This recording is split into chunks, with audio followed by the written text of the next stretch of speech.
زید اور حضرت حسین رضی اللہ عنہ کے درمیان مرکہ آرائی کو عرف عام میں جنگ کربلا کہا جاتا ہے، جو اسلامی تاریخ کے ایک المناک اور لمحہ فکریہ واقعہ پر منتج ہے۔ یہ نوٹ کرنا ضروری ہے کہ لڑائی کی اصطلاح کربلا کے واقعات کی صحیح نمائندگی نہیں کر سکتی، کیونکہ یہ دو یکساں مماثل قوتوں کے درمیان روایتی جنگ نہیں تھی۔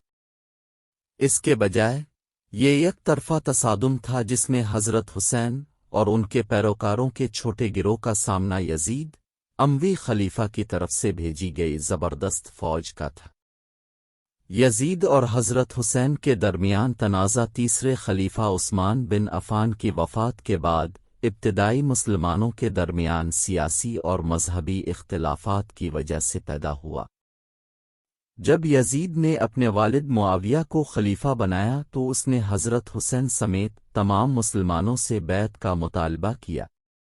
تاہم حضرت حسین نے یزید کی بیعت کرنے سے انکار کر دیا، کیونکہ ان کا ماننا تھا کہ یزید کی حکومت غیر منصفانہ اور جابرانہ اور اسلام کے اصولوں کے خلاف تھی۔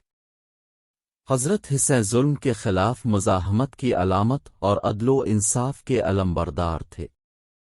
اس کا یزید کی حکمرانی کے سامنے سر تسلیم خم کرنے سے انکار اسلام کے خلاف بغاوت نہیں تھا، بلکہ اس کی حقیقی تعلیمات اور اقدار کے تحفظ کا موقف تھا۔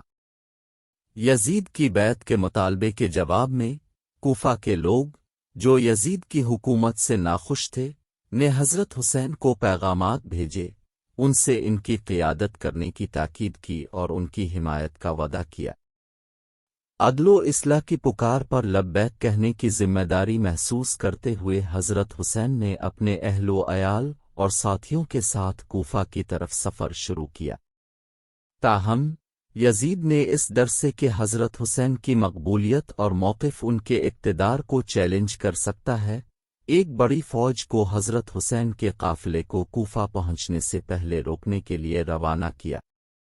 یہ مرکہ کربلا کے صحرا میں ہوا۔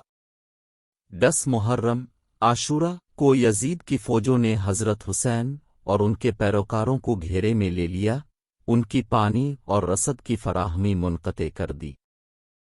سنگین صورتحال کے باوجود حضرت حسین اور ان کے وفادار ساتھیوں کے چھوٹے گروہ نے صداقت کو برقرار رکھنے کے اپنے عزم پر ڈٹے رہے اور ظلم کے آگے سر تسلیم خم کرنے سے انکار کر دیا۔ اس عبرتناک دن حضرت حسین اور ان کے ساتھیوں کو یزید کی افواج کے انتھک حملوں کا سامنا کرنا پڑا۔ ان کی غیر متزلزل بہادری اور عزم کے باوجود ان کی تعداد بہت زیادہ تھی اور بالآخر شہید ہو گئے۔ کربلا کے سانحہ پر مسلمانوں بالخصوص شیعہ مسلمانوں کو گہرا سوگوار ہے، جو حضرت حسین اور ان کے ساتھیوں کی انصاف اور سچائی کی جدوجہد میں دی گئی قربانیوں کو یاد کرتے ہیں۔